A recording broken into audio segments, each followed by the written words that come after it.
Hello. Hello. Should we make a joke about how we didn't acknowledge our 100th Yeah. podcast? So this is podcast episode 101. And what would we have even done I for don't know. episode But 100?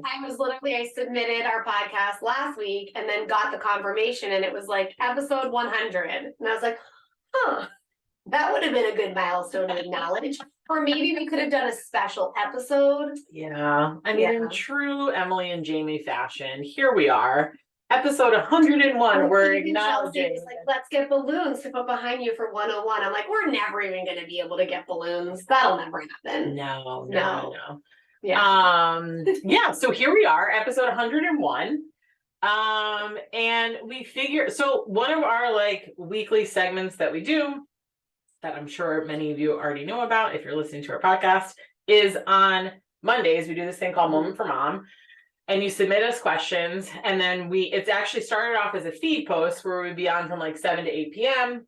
You would submit your questions in the feed on Instagram, and we would reply back to people's questions in the order that they came in, like directly in the feed.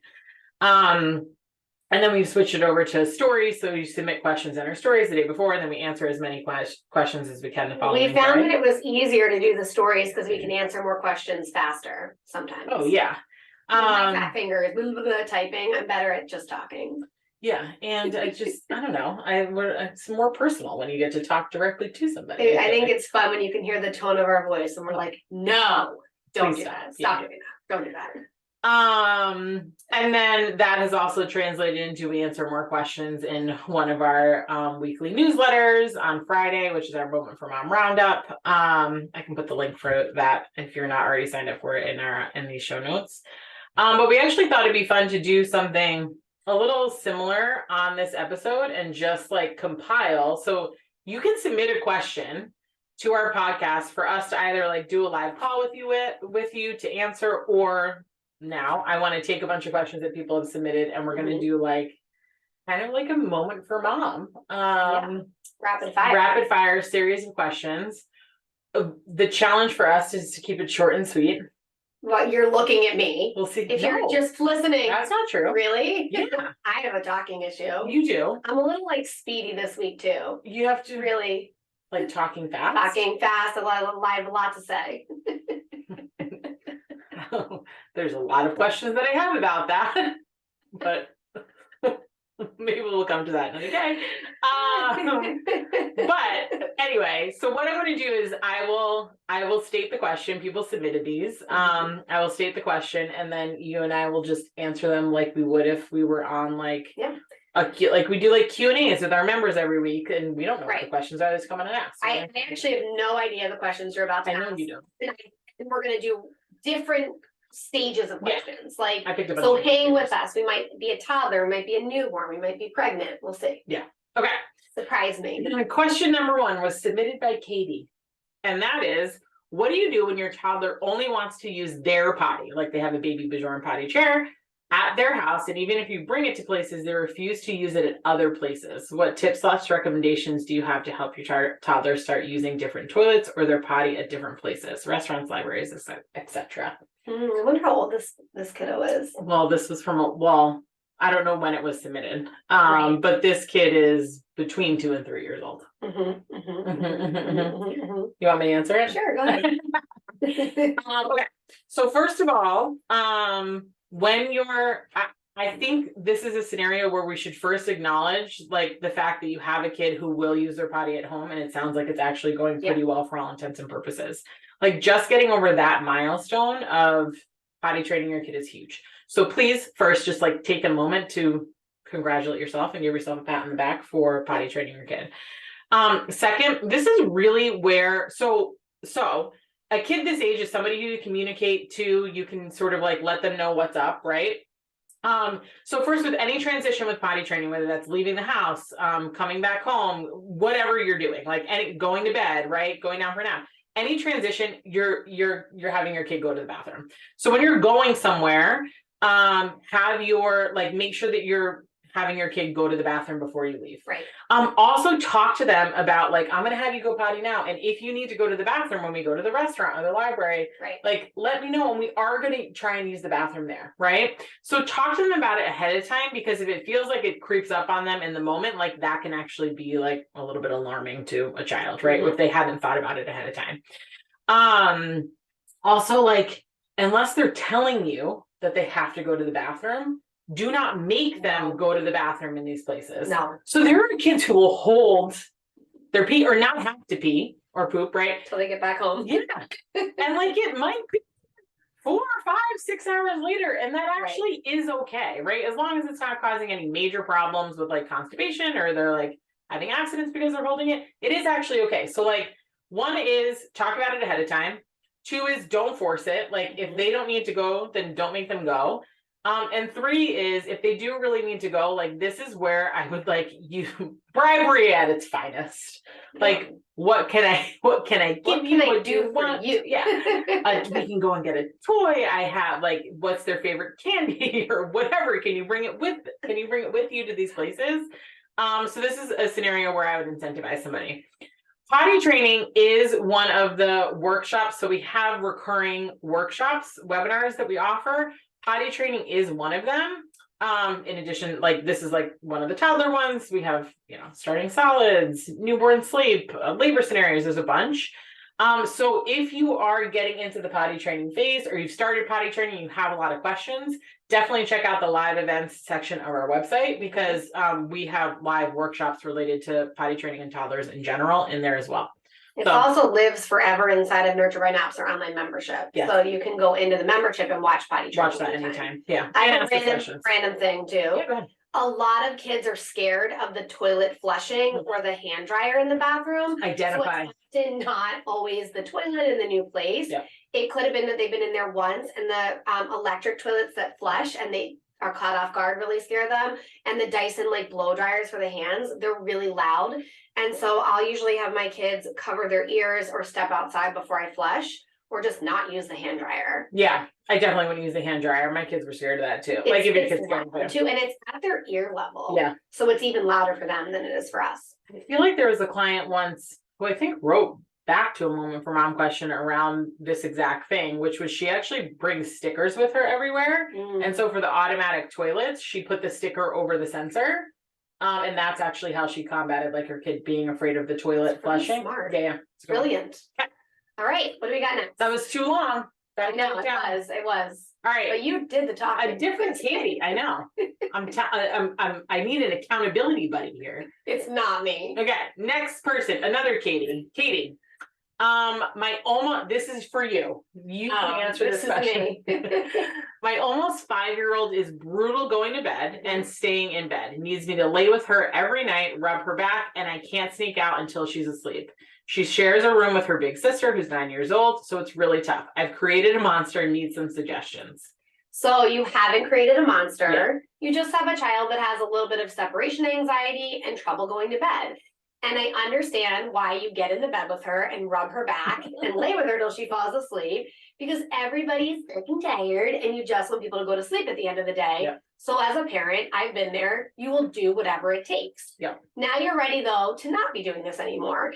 So we have to take baby steps. So I did this with my daughter, Grace. I laid in bed with her every night and rubbed her back. And then one night I said, Grace, I'm not going to lay in bed with you. I'll still rub your back, but I'm not going to lay in the bed. I'm going to sit next to your bed and rub your back. Yep. We did that for a week, maybe longer. Then one night I said, Grace, I'm going to rub your back for 5 minutes, and then I'm not going to leave. I'm going to still sit here, but we're not going to be touching. Like that was step 1, that we weren't going to physically touch for her to fall asleep. That took some time for her to get used to. And then finally one night she was, I would sit there, she'd fall asleep. Then I say, Grace, I'm going to still sit here till you fall asleep, but I'm going to sit in this. I had a stool. Yeah. Everybody knows me for my goddamn stool, but I'm like, I have this stool. I'm going to sit here, and I moved it a foot away from her bed. Yeah. And then a week later, I moved it a foot away from her bed. And then I got myself to the door. And then, guys, this took like a month, maybe longer. And then finally I got to the hallway, and we're still working on it. Now I put her to bed and I do 5-minute check-ins. and I say, I'm gonna go and brush my teeth or put on my pajamas and I'll be back in 5 minutes. And I go in and out checking on her and she's able to put herself to sleep, but I have to go in a few times. And so it is what I'm telling you this process because it's really, really long. Yeah. And because they're older. They're Yeah. older now, they're more resilient and they're used to this. And so you have to be patient and consistent. Yeah. Because it's really easy a week in to be like, this is fucking stupid. Yeah. Or I'm really tired. And then like you get back in the bed. So you just have to like make these transitions really creepy crawly slow. And over time you will get to the hall and you will get to me like doing these check-ins and they'll be able to go to sleep. Yeah. Emily has episode number 73 of her podcast is called The Truth About 7 Years of No Sleep. I mean, it's really just like, it's funny. It's about like the evolution of sleep with grace over from birth to now.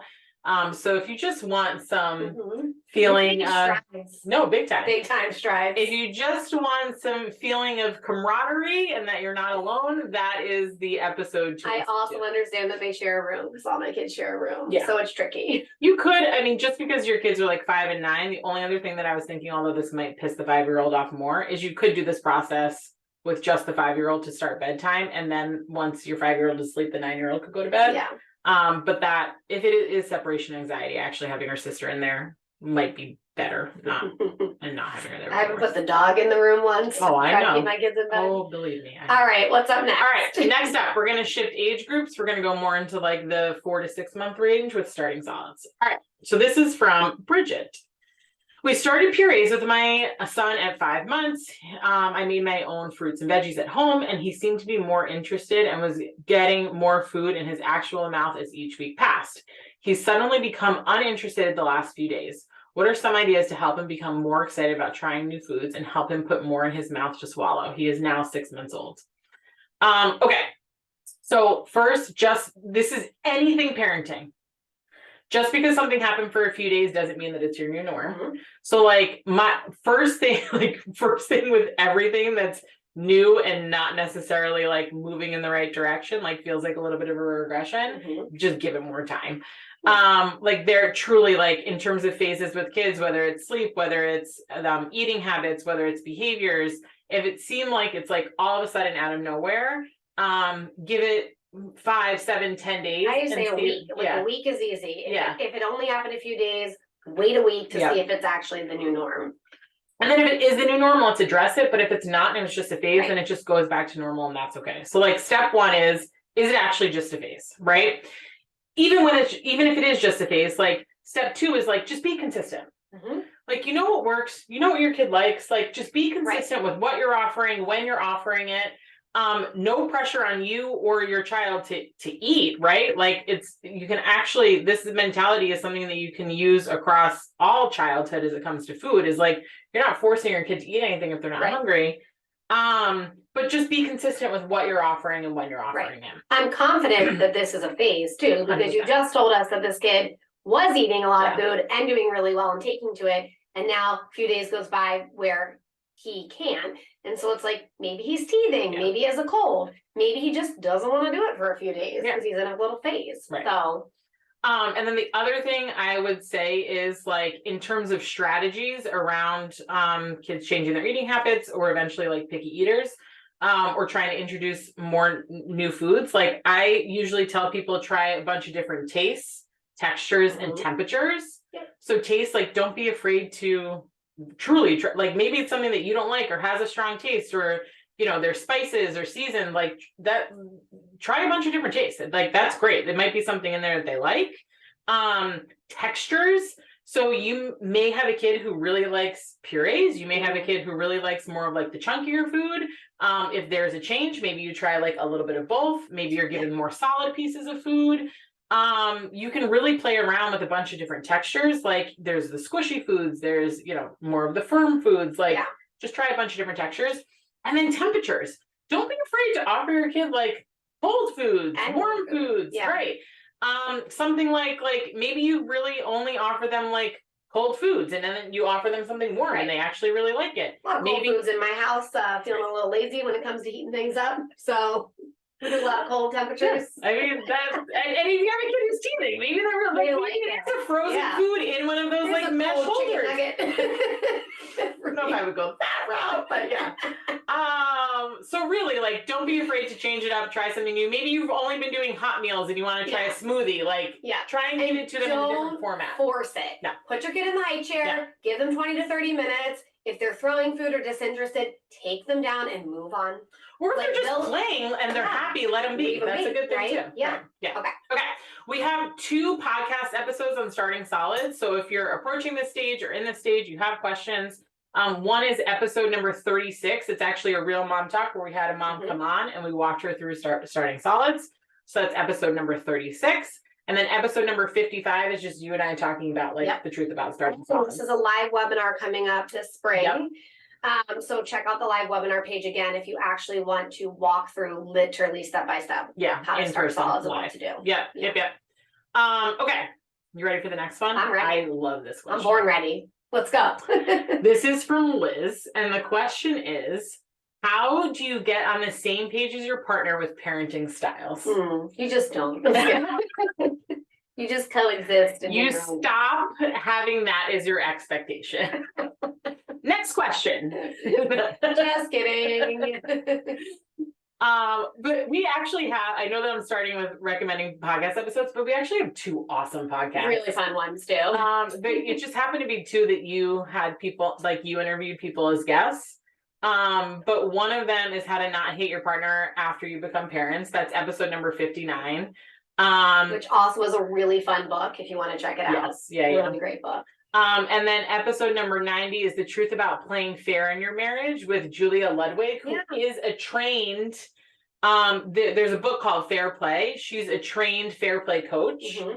So she both of those episodes are all about like the changes in relationship with your partner. She's also following having kids. She's at Charlestown, so she works with a lot of parents. She's really cool. But anyway, few strategies. Do you want to go first? Well, I was thinking you should start because I know like when you and JC have talked about like discipline styles before. Like different ways. Do you want to? Yeah, and I've actually done 30-minute calls with couples about this. Because I do think like this is where I actually really like I like an outside perspective. So that can either be like, like a coaching call with like one of us, or even like somebody like Julia. It could be reading a book or listening to a podcast. Where like you guys, I think this is something where you can make it that you're both trying to like learn more information about the different parenting styles and feeling like it's a more educated decision. Because I think that we default to like maybe how we were raised or what one person's perspective is on social media, without the context of like why we would do it that way. And so this is really something where like, if you and your partner can nail down the why behind the parenting style that you're choosing or that you want to choose, that's going to be more helpful than you can't do it that way. But that's the thing. What I was going to say is my big thing is you can't get on the same page in the moment. So if you're in a moment with your partner and someone yells at a kid or handles something differently, and whatever it is that you're just not on the same page, it's not effective or helpful to address it in the moment. Like, you can't talk to her like that, or that's not how you should do it. You should do it this way, or I don't like the way you just did that. Let it be. Get through the heat of the moment. Let the dust settle, and then maybe it's that night or the next day. You actually are like, can we carve out time to talk about that incident that happened yesterday? And then you address it and like sort of using those I statements. I felt really triggered by this, or I would have done it this way. How would you have done it? And then finally, my only other thought is like the stuff that we've learned from Sarah Harmon, is it Meredith, the marriage coach? They're both great resources. So mingle them, but it's like what areas, what do you really need to stick to as a parent, and where are you flexible? Like, where are you able to negotiate? So it's like, it was marriage coach Meredith who talked about it, and it's your non-negotiables versus where you're flexible. I was literally going to say the same thing. So good though. It's so helpful, this advice. So like your non-negotiable, you might decide is your non-negotiable can't be, you're not going to yell at your kids, right? Because like we're all going to yell at our kids, and like we have a whole nother episode on that, around like being a good parent 30% of the time. There's this whole rupture and repair relationships that is actually good for raising resilient kids. So your non-negotiable can't be, we're not going to yell at our kids. Your non-negotiable might be, we have to try something, right? We have to try this strategy. Mhm. We have to try de-escalating the kid. We have to try physical touch and hugging them Yep. before yelling at the kid, right? So like, and that might sound fucked up when you're listening to this, right? But like, that could be your non-negotiable.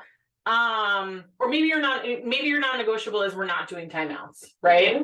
And so like that could be your non-negotiable. And then where are you flexible, right? So Yeah. like when you think about your non-negotiables in relationships, there's usually only like one, maybe two of them. Yeah. And so if you state what your non-negotiable is and your partner states what their non-negotiable is, then like, and hopefully your non-negotiable isn't we're not doing timeouts and their non-negotiable is we're doing timeouts, right? Yeah. Which it's unlikely that would happen. Then it actually opens up to all of these areas where you guys are willing to be flexible, Right. and that's where the conversation actually flows. Right. So that's what I would recommend, but I do really recommend like top recommendations are don't address it in the moment. Yeah. Have some sort of outside perspective. There's so many resources now. Like pick something, maybe you guys each like listen to something or read something and then come back and talk about it, and then talk about it not in the heat of the moment. All right. Let's take a break. I was just gonna say, should We'll we take hear- a break yeah. and hear from our sponsors? Take Come a back break, and do- hear from our sponsors, come back and do like 2 or 3 more. Yeah, let's do it. All right, I'm awesome. ready.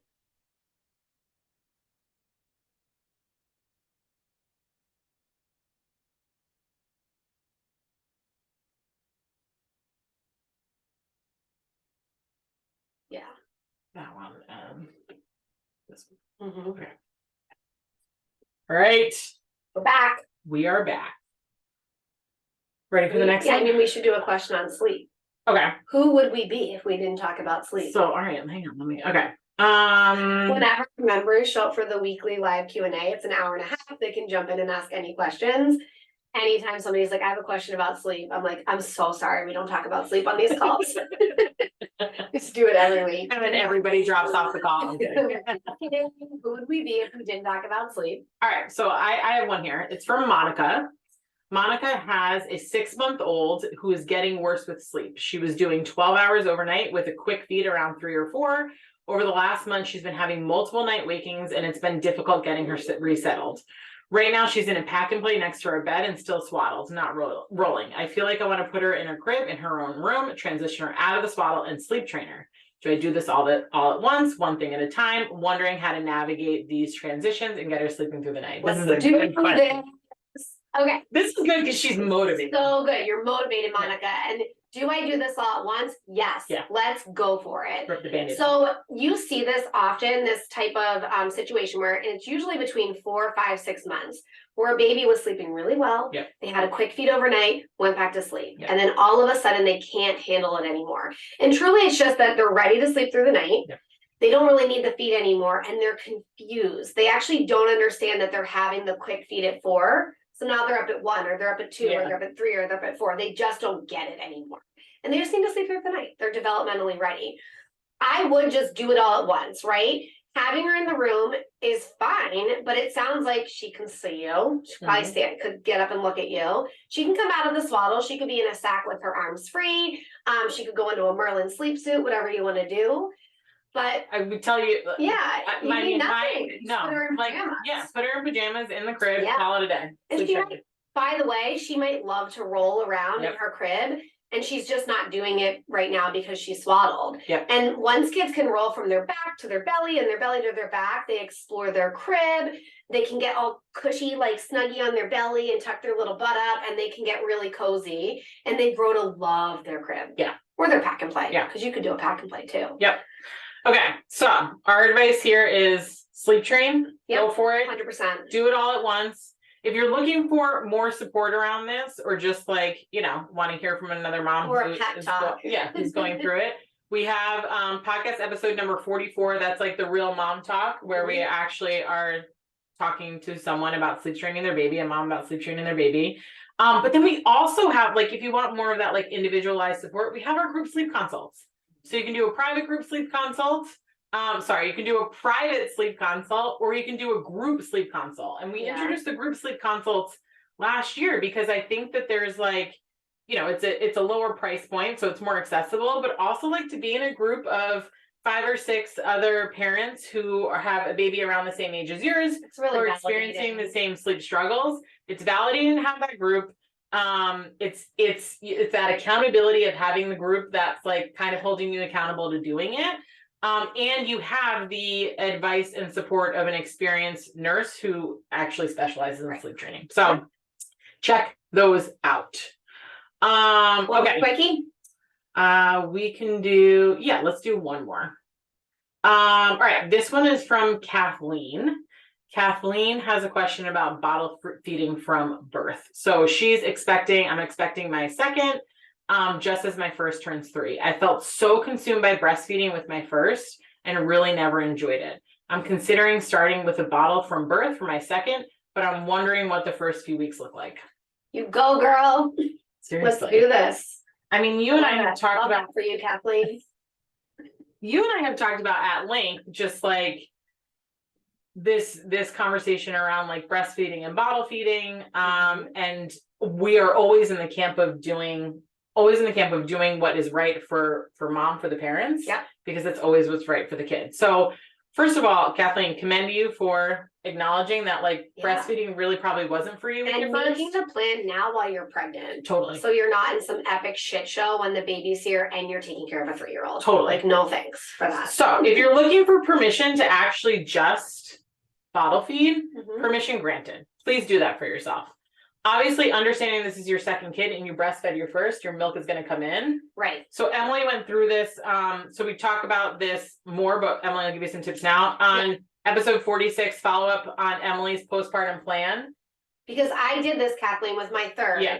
I decided started to switch to just breastfeeding. bottles. I Yeah. had started breastfeeding, but regardless, if you're pregnant and you're deciding that you are going to go straight to formula, that is fine. Your body does make milk during pregnancy and it prepares when the placenta detaches, it's preparing for that baby. So we just have to address that situation because we want to keep you as comfortable as possible.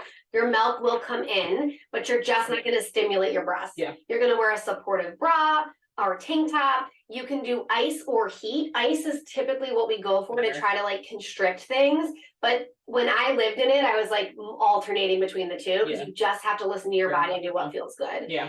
And you do want to alternate Tylenol and Motrin. It is uncomfortable when your milk comes in and then we're leaving it and we're not touching it. We want it to dry up. And it can take up to 2 weeks, honestly, which nobody really prepares you for. And it can be uncomfortable. It's uncomfortable. Yeah. It's not comfortable. I will It's say tight, it's heavy. It doesn't feel great. Yeah. But then it goes. It does reabsorb. Yeah. And you move forward. And if you do like this, when your milk initially comes in, if you are like, I am dying, like heat and ice, like are only relieving it for period, like momentarily for periods of time, you're taking the medication, you're still uncomfortable. You can express like the tiniest bit of milk to have that little bit of relief.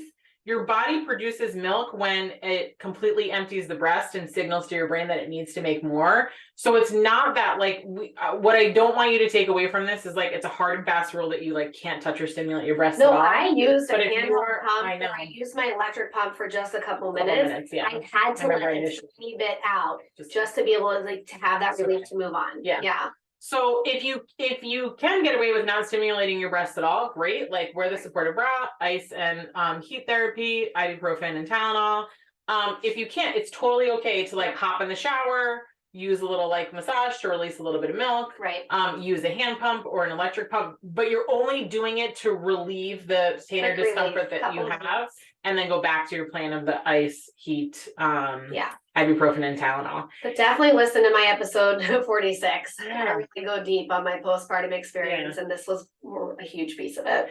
And if you are hearing this question and you're like, fuck, I don't know if I want to breastfeed, right? Or like I'm breastfeeding right now, and I don't know if it's right for me.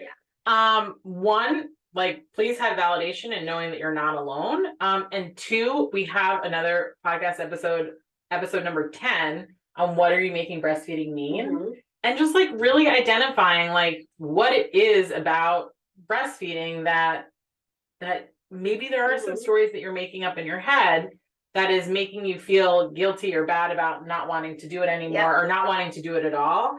And hopefully that episode can help. Yeah. And this advice is coming from 2 medical professionals that are also board certified lactation consultants. Sure is, my friend. Permission granted. Permission granted. All right, that was fun. We should do it every week. That That's was fun. pretty dirty. Let us know. I like it. Well, we mentioned a few links during this episode, so we'll make sure that we put those in the show notes. Would love to hear if you like Send this. us your question. Yeah, send us your questions. And would love to hear if you liked this format and if you'd want us to do it more in the future. Great. All right, see you next week for Yeah. episode 102. Happy 101. Bye, everyone. Bye.